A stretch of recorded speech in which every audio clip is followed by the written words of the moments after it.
घोटकी मां ख़बर ॾींदा हलो त Pakistan federal union of journalist जे सॾ ते पीका एक्ट ख़िलाफ़ घोटकी जे सहाफ़ियुनि प्रेस क्लब आॾो एहतिजाजी मुज़ाहिरो कयो। उन मौक़े ते एहतिजाज कंदड़ सहाफ़ियुनि आमिर चन्ना, अलहबरायो बोज़दार, मुसरत महर, यूनिस भुट्टो, ज़फ़र सिद्दीकी, यूसुफ मंगी, जावेद कोसो, मज़हर अहमद सिद्दीकी, रियाज़ सुमरो ऐं ॿियनि ॻाल्हाईंदे चयो त पीका तरमीमी बिल बाबति हुकूमत क़ौमी असेंबली ऐं सेनेट तोड़े सेटिंग होल्डर्स सहाफ़ी तंज़ीमुनि सां बग़ैर कंहिं सलाह मशवरे जे सदर मुमलिकत पारां पीका तरमीमी बिल ते दस्तख़त करे छॾियो आहे, जेको अफ़सोसनाक अमल आहे। पीका एक्ट तहत सहाफ़ियुनि तंज़ीमुनि सां ज़्यादती कई वई आहे। असां सहाफ़ी तंज़ीमुनि खे पीका बिल ते एतिराज़ात आहिनि। पीका एक्ट बिल आज़ादी सहाफ़त ते वार आहे। पीका एक्ट हिकु कारो कानून आहे जंहिं सां मीडिया जो गलो दॿाइण जी कोशिश कई वई आहे, जंहिं खे असीं रद्द करियूं था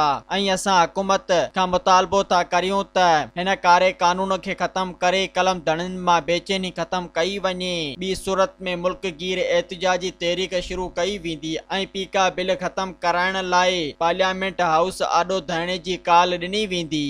सब्सक्राइब कयो अवामी न्यूज़ HD खे ऐं ताज़ा तरीन ख़बरुनि लाइ ॾिसंदा रहो अवामी